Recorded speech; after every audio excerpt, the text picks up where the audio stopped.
Good evening and welcome to tonight's show. Tonight we are going to be talking about Trevor West in 2016 did a seminar and we'll be talking about some of the things that DJs do wrong. And tonight we're going to start out and kind of focus on some of the things that venues don't like that we do as DJs. And of course there's going to be a few good tips. So get ready to take some notes. We'll be right back.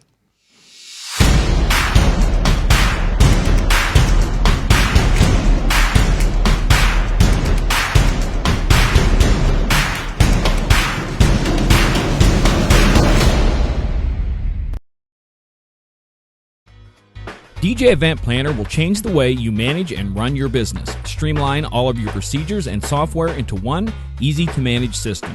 DJ Event Planner, the ultimate online planning tool.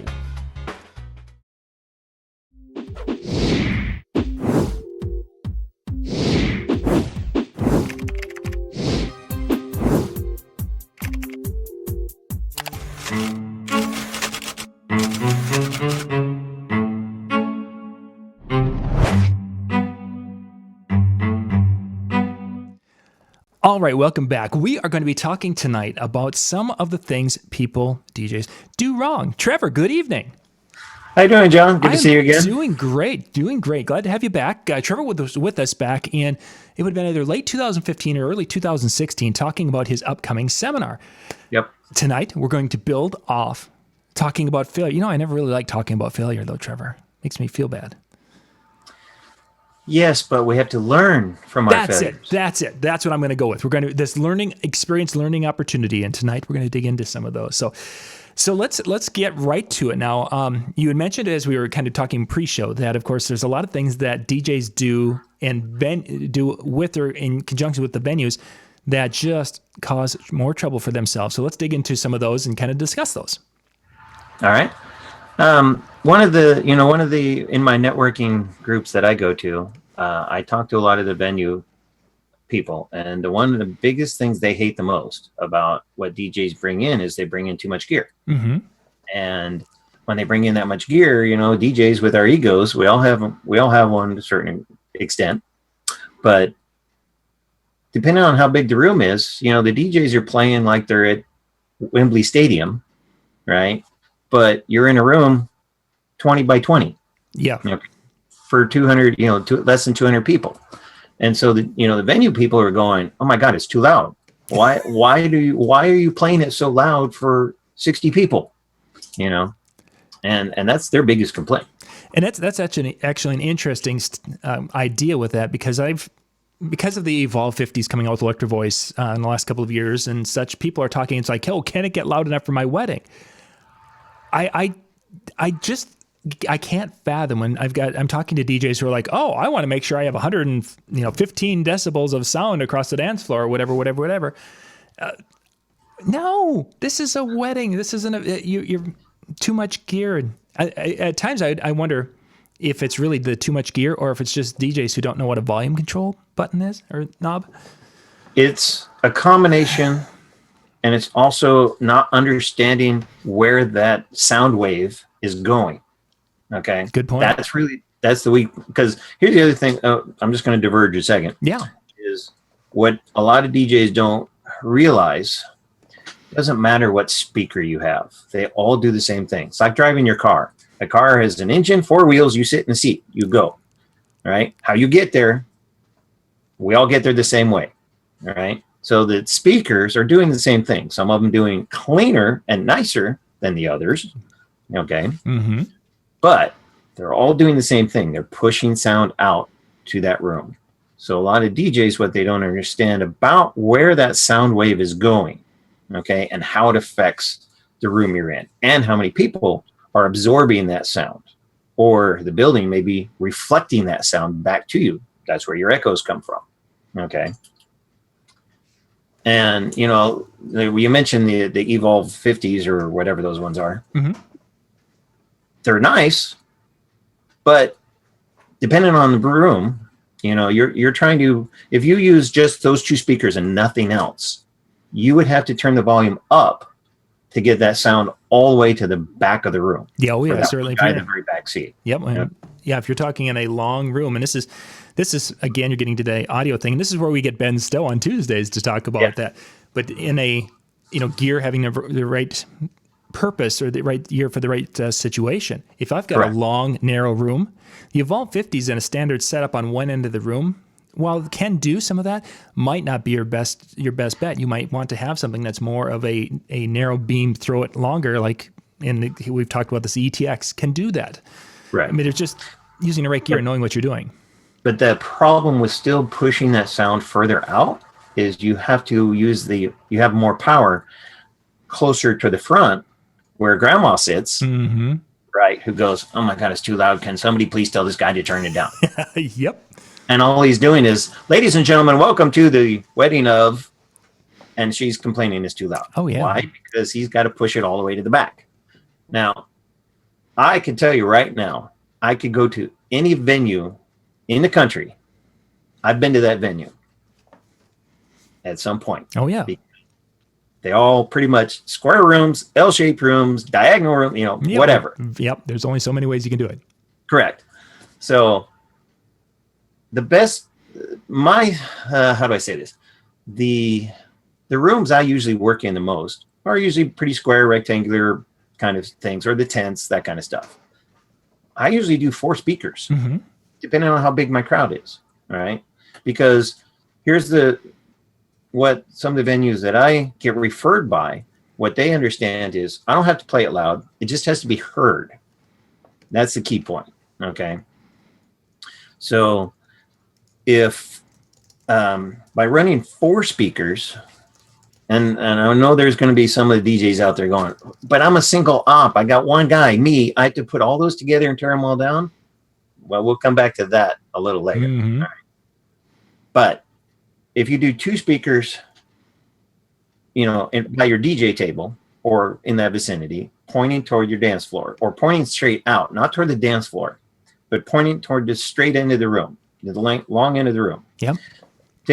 And they don't have to be the same size speakers. You could go smaller speakers and put them perpendicular to your main ones so that you've got them doing like that. Yeah. Okay. Right. Because your sound is going this way and then your other sound is going this way. And you're going to actually help cancel a lot of that echo depending on the building you're in. Right. But your sound coverage, it's kind of like, what do they do in the movie theaters? When they have the surround sound, that is surround sound. Thank you. But that coverage is going to be in the middle of the room, where I want it for the dinner hour, the cocktail hour, the toasts, anything you're saying on the microphone. Okay. Uh-oh. Did we lock up? Oh, you did. I'm there. You go. Yeah. Okay. I can hear you. I wasn't even watching your video. I was looking at the camera. But yeah, you're good. We can keep going. John had this serious look on his face and didn't move for a second. Sorry. Anyway, so you want your good coverage, during those times, out in the middle of the room, not at one end of the room. Sure. Okay.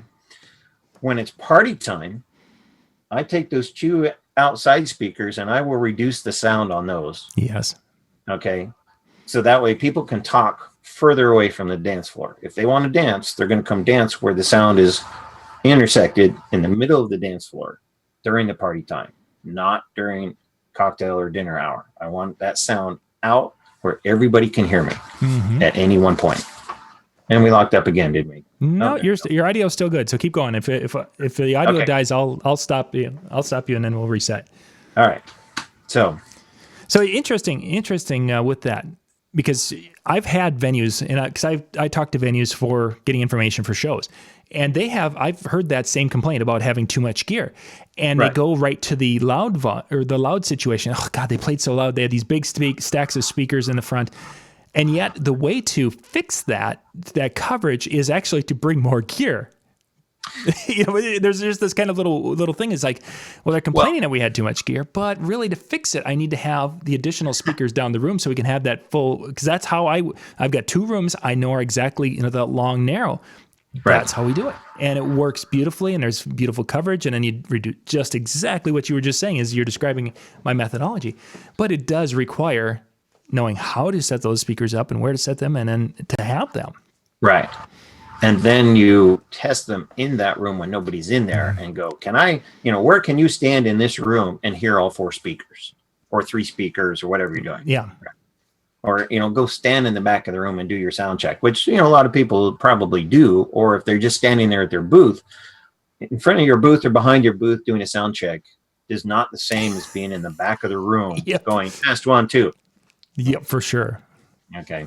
But for me, that's where my assistant comes in handy, because he's up at the booth adjusting the volume, where I'm standing out in the back room going, okay, no, I can hear that one. Turn that one up, bring this over, do all that. Nice. Or turn your speaker so I can, kind of deal. Yep. Having that extra set of hands is definitely a big one.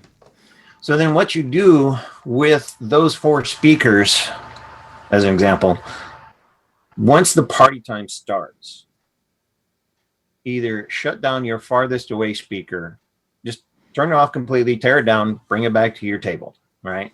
Keep the 3rd one for a while. And then by the time the crowd, because the crowd's going to dwindle to a certain extent. Oh, yeah. Yep. Right. By the time you get down to the last hour, put it on auto mix for 2 songs, go tear down that other mic, the speaker. And by the time you're done, ready to pack up, you've already got your other 2 speakers packed and ready to go. All you got to do is tear down your main system. Okay. Now, I know, Trevor, there's going to be people who are listening to this and they're like, oh, I want to focus on the dance and I want to focus on the audience and making sure that, they're going to go on that angle. But I think what you're recommending or you're talking about is very, very important from the standpoint that venues don't want to be having to stand around and be with you longer. If they want you out in 15 minutes, they want you out in 15 minutes. And that, correct. I don't know from your perspective, but I have had more venues refer me because I was out in 20 minutes when the last DJ was out in 45. 45 is short for some of the DJs around here. Yeah, for sure. Or that's the minimum they would do. I know one guy, he brings so much gear, it would fill my room twice. Yeah. It takes him 3 hours to set up and 2 hours to tear down. Yeah. For a room for 150 people. Yeah, that's crazy. But I think the idea that you're utilizing your time at some point in time, whether that's during the money dollar dance, to go and knock one of those speakers down, there's opportunities to do it and to be cognizant of that and utilize those when, I know I'm going to do 2 slow songs here, or I can leave my assistant, they do that, I'm going to go do that, or whatever, however it works out.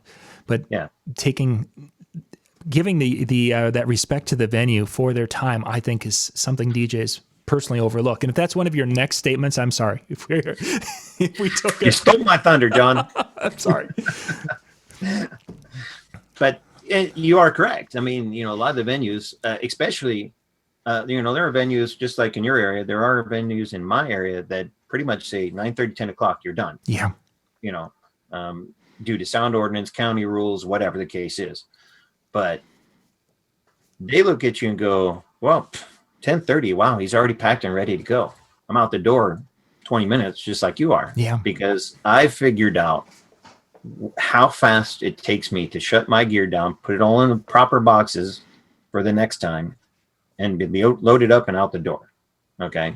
So if you're taking an hour or more to tear down your system, maybe it's time to think about how you're setting up and tearing down your system. Yeah, for sure. Before you get at the venue, you got to do that at home, not when it's crunch time. Okay. Which is going to segue into my next part, which is the unprepared part. Okay. Which is if your paperwork is not up to date for your clients, your music, you haven't downloaded all the right songs and all that stuff, and you're doing that the night before instead of a month before. Okay. Or test your equipment. That's the biggest thing I've always heard, especially in Facebook forums, is, well, my thing locked up on me. I don't know why. And that will happen. But, if you tested it the night before or even the day of, before you box it up and take it out, right? Most of my gear, what I do for mine is I test it the night before, shut it all down, put it in the boxes, pack it all up, and it's in their living room ready to go. That's how I don't touch it. Leave it alone, And then, of course, make sure you always have your backups of something, right?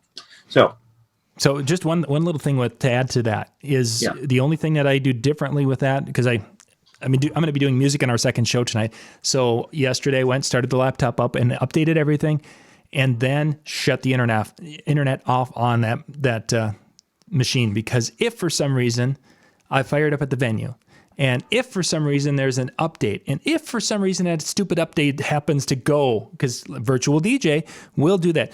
The new virtual DJ is here. Do you want to click and accept? No, because there could be problems. We don't know. I haven't had a chance to test it. So one more is to keep that Wi-Fi off when it comes to some of those things. Well, and that's one of my points for the photo booth part. What we're going to talk about is turn off there is a way to turn off the Windows updates and turn off your Wi-Fi. Now, I'm not going to tell you how to do that. If you if you don't know how to do it, go Google it. Yeah, you'll figure it out. There's lots of ways to tell you how to do that. But yeah, good. Right.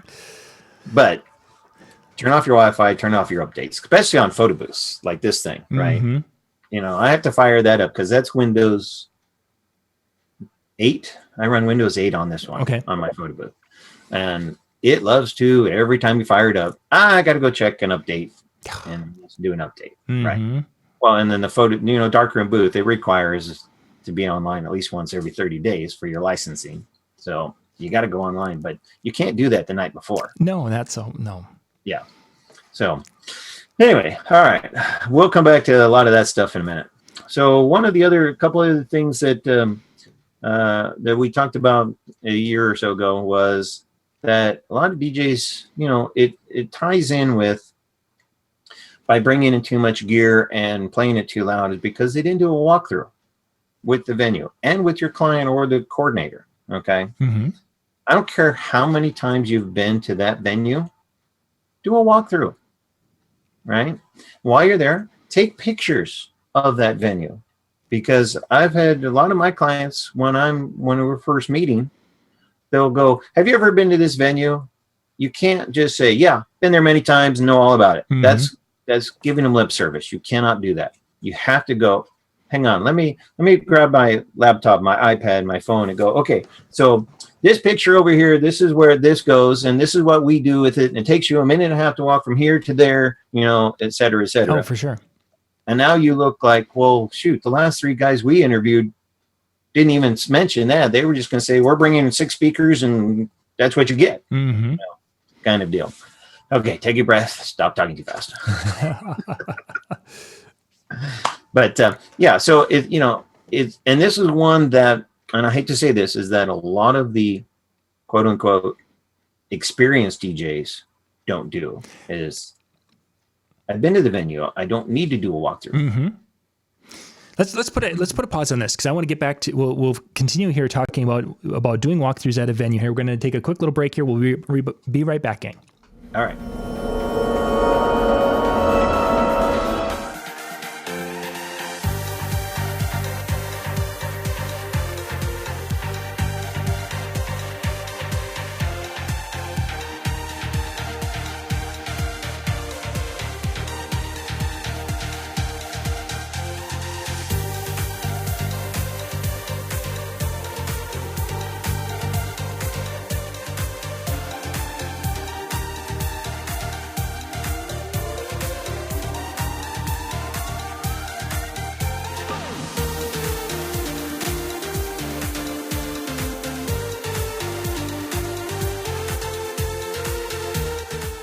Welcome back. We are talking with Trevor West tonight. We're talking about things that DJs do wrong, sometimes unintentionally, that cause them problems when it comes to their business. And those are failures, of course, that we hope to help you avoid.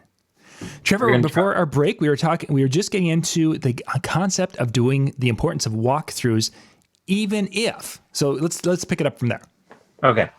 So a lot of DJs, and this is just a ballpark statement, is that you feel they have to, maybe they do the walkthrough when they do the rehearsal.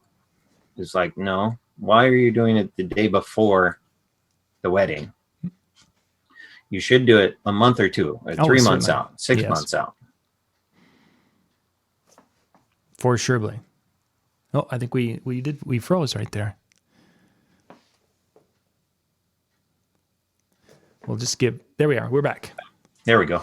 So you said 3 months and 6 months out is where we lost you. Okay. So, it doesn't have to be right the week of the event. You can do it anytime. You can make the time to do that walkthrough with your client. Because if you don't, my opinion, you're doing yourself and them a disservice. So let's kind of flip it around. So what kind of advantages do you see when a person's doing a walkthrough 2 to 3 months ahead of time? Sometimes because venues 6 months. I know I've talked to venues and like, hey, I've got a wedding coming up this summer, and they're like, yeah, talk to me in a couple of months. Right. We're too far away. So let's go, 45, 60 days out. The bride's there because she's got to do a tasting or something, and you Right. want to do that. So what's some advantages of doing that at that time? A couple of the advantages are, one, it shows that you care about, you're not just doing it because it's your job, Mm-hmm. right? You're showing your client you care about making sure that their day is going to be spectacular, or however you want to do it. It shows the venues that you're just not the typical DJ that comes in, plays music, goes home. Mm-hmm. Okay. Which a lot of them do. Because, in my market, I'm one of the very few DJs that does walkthroughs. I would believe it. I believe that. And my market's not a small market. Even, for Portland, there's a lot of DJs, but I've had venues really have told me, you're the first DJ we've ever had do a walkthrough. Who do you think they want to refer? For sure. So now you are on the preferred vendors list because and I mean, every time. You can't just do it piecemeal. Mm-hmm. You have to do it with every client. If you have to take a day off from work, do it. Okay. Because it makes you look good in the eyes of your client, in the eyes of the venue, and all the other vendors that may or may not be there that day. Yeah, I think that you're getting kind of alluding to that. It's showing that you're a team player and that you want to be part of that process, and you're wanting to help the bride create her vision and using input from the venue and input from anyone else who's there, so that there aren't these surprises that the cake table's where. Right. Or worse yet, the ones where the bride and I are talking and she's got this idea of where she wants everything, and it's like, oh, well, that'll be neat. And then she goes to the venue and says, yeah, the DJ said that the cake table should be right there in front of the door. What? So things like that, while they don't happen often, it's always much better to do that. Another angle that, and I'm not sure if you were ahead here, but I work at some venues that are mom and pop venues, and it's been the same mom and pop for 20 years. I'm sure you have the same situation. Then you probably have some of the chain, the Holiday, and the hotels where the management or the catering people change every year or two. I would assume you're seeing that in your market also. Oh yeah, yeah. And that's the worst part is, you have planners and coordinators that they last 6 months, and you're onto a newbie who knows nothing about being at any other venue other than the one they're working at, Yes. And those are the tough ones to work with a lot of times, because you walk in and go, well, look, lady, I've worked at 20 different venues, indoors, outdoors, and everything in between, and you're telling me how to run and set up my speakers at a venue you've only been at 6 months. So it's a fine line. It really is. Yeah, and obviously you're not going to say it like you just said it, where it's like, hey lady, what do you think this is? Or hey mister, what do you think? There's ways to handle things tactfully and such, but you do have that where you've got a young person who's in there and they want to make, they want everything that they do to rock, and it's in their vision and such. Well, they know that when we do beer parties at home, and I can have 2 speakers in the corners and way back there, and then that gives me sound that I want, I'm okay with that. Why does a DJ need to have speakers all around, in different spots around the room for dinner? Right. They shouldn't need that. And and that's the biggest one of the biggest complaints I see in a lot of the forums is, well, they put me in the corner. Dance floor's here, but they put me way over there. Well, yeah, you didn't do a walkthrough. You didn't speak up for yourself and your industry of, it makes no sense to put me way over there. I need to be here where I can see.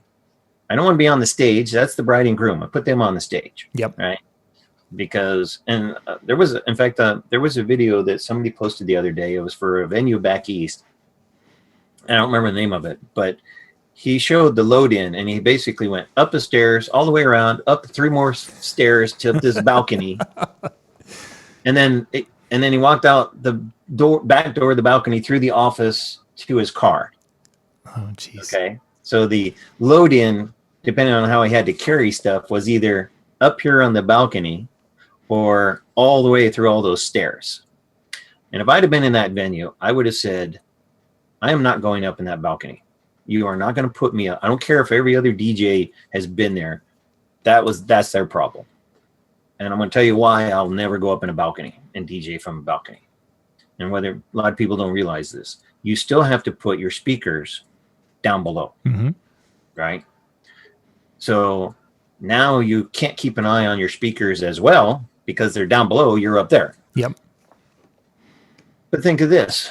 If you're the MC, where do you stand? I don't stand behind the DJ booth. Nope. I'm out in the crowd, right? So I certainly would not want to be up in that balcony. I got to run up and down those flights of stairs 30 times a day or an hour. So that would have been a failure of, you didn't do a walkthrough. They're going to put you where they put everybody else. Yeah. You know, and in most cases, when they might be used to DJs who are in that particular case that just play music, that aren't doing beyond the right. And now it's time for the toast. That's the extent of what they're doing. And if for that type of DJ, it's probably completely fine. For someone like yourself, Trevor, and myself, it would be horrible because drive me crazy. It's going to completely kill the type of experience we can create. Which at a walkthrough.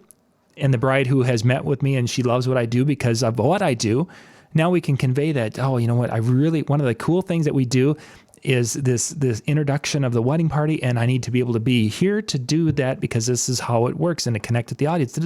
And most venues will be like, that's cool. And let's do it. We can we'll make sure we have a clearing over here next to the dance floor, and you're like, yeah. Right. But yeah, if you don't do the walkthrough, you get there and it's like, oh yeah, where's the DJ set? Oh yeah, see that little spot up there in the corner? Yeah, that's you. You're next to the bats in the belfry. The bats, but yet you're still right next to the bathroom too. So yeah, you've got that going. Yeah. And you're closer to the smoking area. Good job.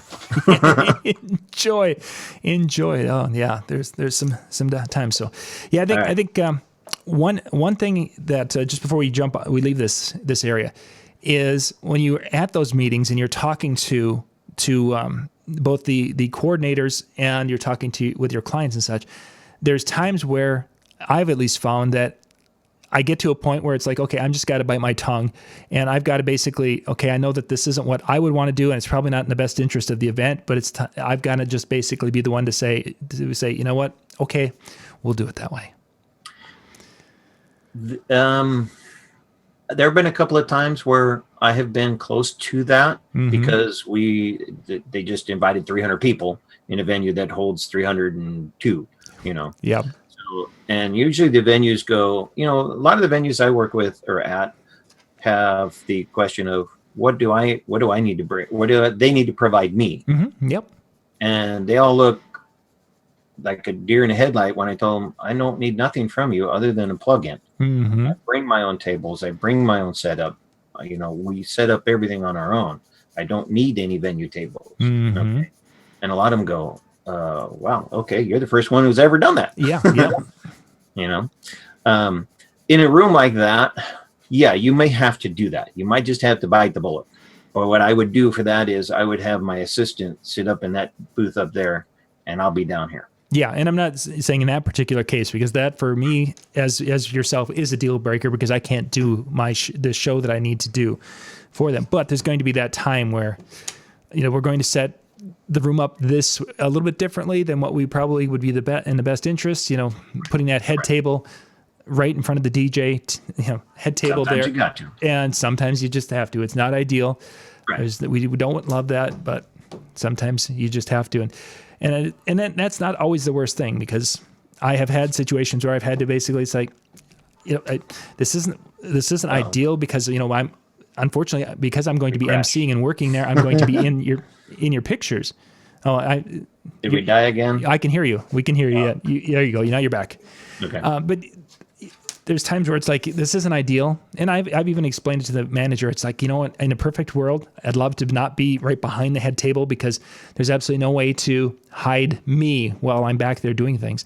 Right. But on the flip side, in this particular case, we're going to make the best of it and do what we can. And they were like, that's so cool. Because we've had DJs who have been like really about the whole thing and they just become really jerks. It's like, I try to, Yeah. The one thing I try to do is I want to keep my DJ booth out of the pictures. Exactly.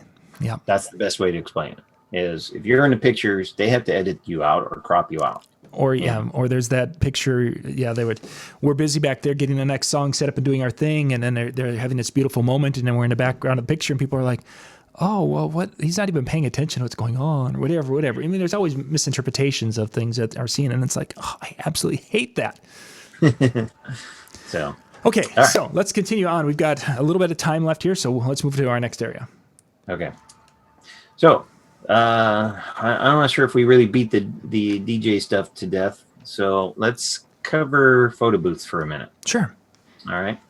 So, because photo booths are a little bit easier, but I think the biggest failure that DJs did with photo booths in mind is, and I'm just as guilty of this as anybody, I had to learn it the hard way, was when I bought this big honking thing back here, Yep.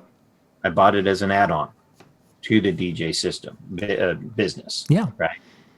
What I found out the hard way was that became an entity unto itself. It requires its own practices, its own support to run that versus the DJ stuff. Sure. Okay? I can see that. Yes. And so it makes it harder. If you're a one-person show, I would never offer a photo booth with DJing. If you're single and you have nobody else to help run that. Don't do it. Right. Yeah, I know. So thankfully, I've got a good group that I can go call somebody and go, hey, you want to make a couple $100? Here you go. But so that's, that was the first thing was you just didn't realize that, if you look at the photo booth companies who are strictly just that, they get it. They understand it, that this is a business all on its own. Right. Half of my business last year was nothing but photo booth. I didn't even DJ half of the weddings I did. Okay. So we could do any of that. But if you, let's see, I had it on my notes here. If you think of it as an add-on like uplighting and all the other add-ons that we do, you can't make the photo booth run properly as a proper business support package. Okay, if that's the right word. Versus it's just an add-on like my lights. It's an afterthought. You can't do that. Not with a photo booth. Okay, that's what I learned the hard way. It took me almost a year and a half to learn that. Yep, I believe that. Yes. So, a couple of things that photo booth people do wrong. One, and this also ties in with the DJ stuff, and this is a big one here, which is they don't dress appropriate for the event they're at. Okay. I've seen DJs who walk in, they look like, did you take a hot rock to your shirt at least? Something? Or did you sleep in that? And that's no exaggeration. Yeah, I think I know exactly. Okay. And we all know those guys. Well, and I've got a teenager who goes to school like that once in a while. I was like, what are you? Yeah. Yeah, I know. I mean, even just for this tonight, I put a coat on. I mean, like, yeah, come looks on. good. It looks good. A little bit,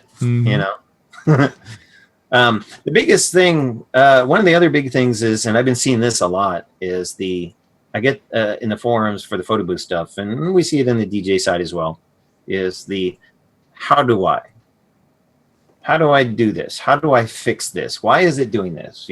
All of those kind of how-do questions. Okay. And some of them are basic questions. Now, and I'm going to really point fingers at this, and this is a DSLR setup. Yep. If you don't know what aperture means, shutter speed, white balance, okay, or auto balance, if you don't know what those terms are, you don't know your system. Okay. Because I've seen a couple of people in the forums going, my pictures are too dark. They're too bright. I don't know how to adjust it. What do I do? Did you learn the software?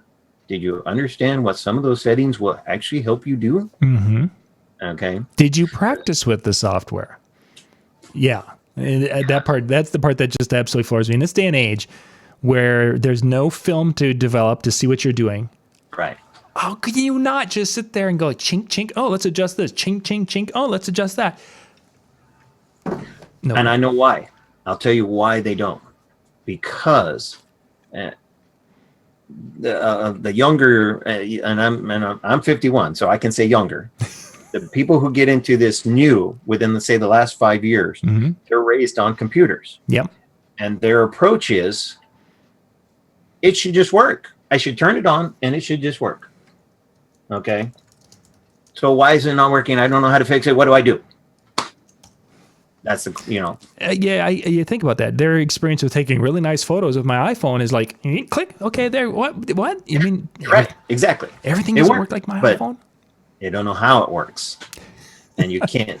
I mean, I can tell you right now, I know every nuance about mine and how to adjust the brightness and the darkness without doing anything else in the room. In fact, I had to do that last 2 events I just did.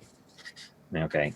Go into the software, find your settings, adjust it. Okay. Learn your software.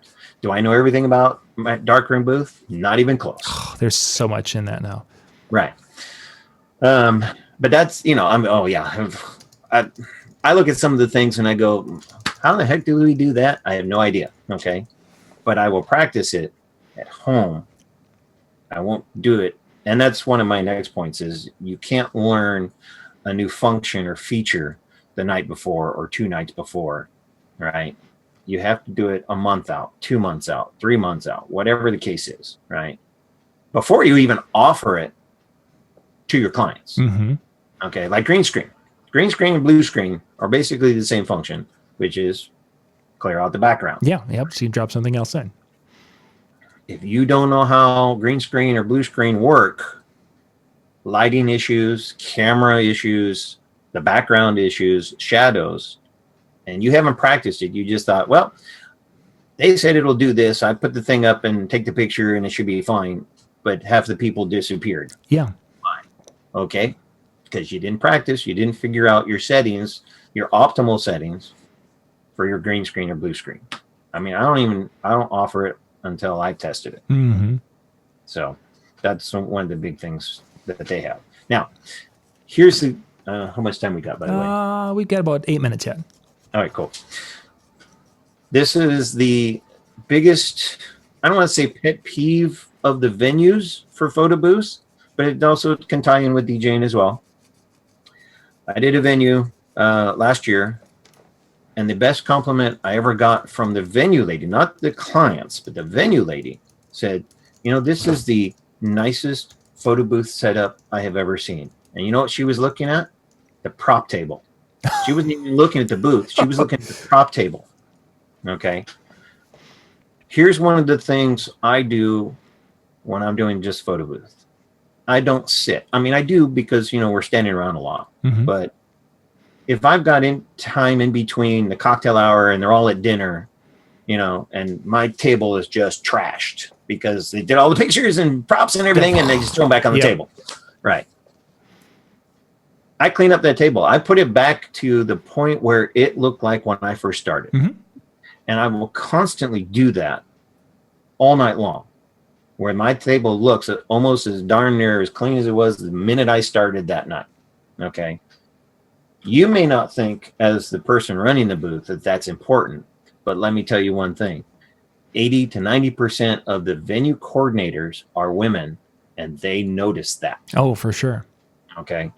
See, the guys probably wouldn't notice it as much unless it was a big trash dump and, all over the place. But when the coordinators see you putting it back, putting it in the proper place, making it look presentable, they're going to notice it.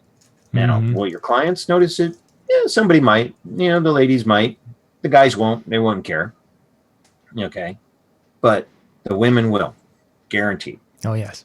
And so now they'll go, I liked his. They pay attention to what's happening at their table, not just letting it all pile up.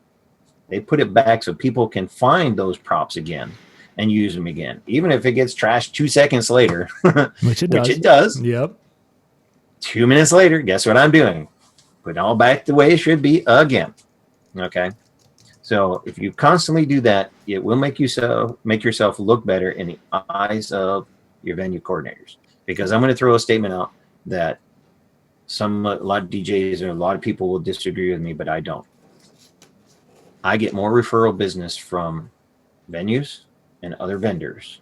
I rarely, if ever, and some people could say this is a performance issue or you didn't get a review from them or anything of this nature. I don't get a lot of repeat business from a lot of my customers. Why? They're all wedding people a lot of times. But the venue people and the other vendors who refer me, those are the ones who notice those small things that you do in the background. Okay. Mm-hmm. Whether you were told to or asked to or not, if your table looks like trash all night and you're just standing around playing on your phone doing this thing, okay? Which some people do.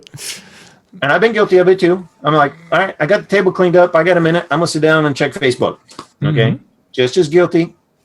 All right. But if you get up and you check your table and make sure it's presentable, then they can go, okay, you're fine. But if it looks like somebody just picked it all up, dropped it on the table and left it, they're going to notice. All right. Oh, for sure. So on your Facebook page, your profile picture, is that one of the hat racks that you use for your photo booth? I do. Okay. I don't know. Here. I don't know if you can see these or not. Yeah. That's what those are. Okay. Yeah. I thought I saw looked like some sort of a hat rack, and I'm thinking that, oh yeah, I've got a different variation, a wood rack that I have used. This one, actually, what this does is this is a short pole. It's like a 2-foot pole, and then they just stack up about so high. Oh, nice. Yeah. And that's easy to transport and set up. And it looks so much cleaner than a pile of hats on the table, for sure. Exactly. Yep. Oh, speaking of hats, you know which hat is the most popular hat out of all? No, not a clue. It's in the box, but it's the pink pimp hat. The big one. Yeah, that one I don't have. I don't think I didn't run any hats at events this past year. It just wasn't the year for that.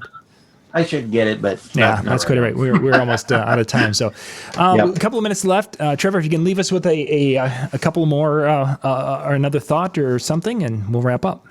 All right. Yeah, let's do this. Here's a couple of things that I'm going to throw out for both DJing and the photo booth side, and that is learn from each event that you do, okay? And be critical of yourself. You don't have to be critical of anybody else. Just be critical of what your performance was. Mm-hmm. Break it down. When we do our weddings, my assistant and I, as we're driving home, and we go, okay, what do you think? Well, that first hour, the music selection was terrible, but we rocked it the second. So it was a 9.5 for the second hour, but we're only a 4 on the first hour. Rate yourself. Yeah. That's what I do. Mm-hmm. Okay. Take pictures of any of the venues you've gone to. All right. Even with the photo booth, I can't tell you how many pictures are on this stupid thing of how many setups I've done. Yeah. I don't post them on Facebook because I'm not trying to impress the DJs or anybody else. I do it when I do consultations and they can see what it looked like at that venue. Okay. That's the key point. Mm-hmm. For the DJing, do a walkthrough. Try to figure out, do you need to bring 4 18-inch subs for a room 20 by 20 for 150 people? Yeah. No, you don't. Okay. Mm-hmm. A lot of times I run 2, maybe 4 K10s, QSC K10s, or the 2 10s in the front and 2 8-inch on the sides. Depends on the room and the guest count. That's the key point. Dress appropriately. Make sure you look like you're going to a wedding, not just woke up 10 minutes ago. Okay. And if something goes wrong, apologize and move on. Don't dwell on it. I think that's one of the main ones I had. You had any questions or anything on that? No, I think that is great, Trevor. We've got some good thoughts and such, and the folks we've been chatting back and forth about some things. So we're going to wrap things up with our first show tonight. Thank you guys for watching. We'll be back in about 15 minutes with our putting together a country music folder. And then in about 2 hours, we're going to have Shani with her 5 on it for tonight. So Trevor, thanks so much for being on tonight. Thank you, John. I'll see you guys at Mobile Beat.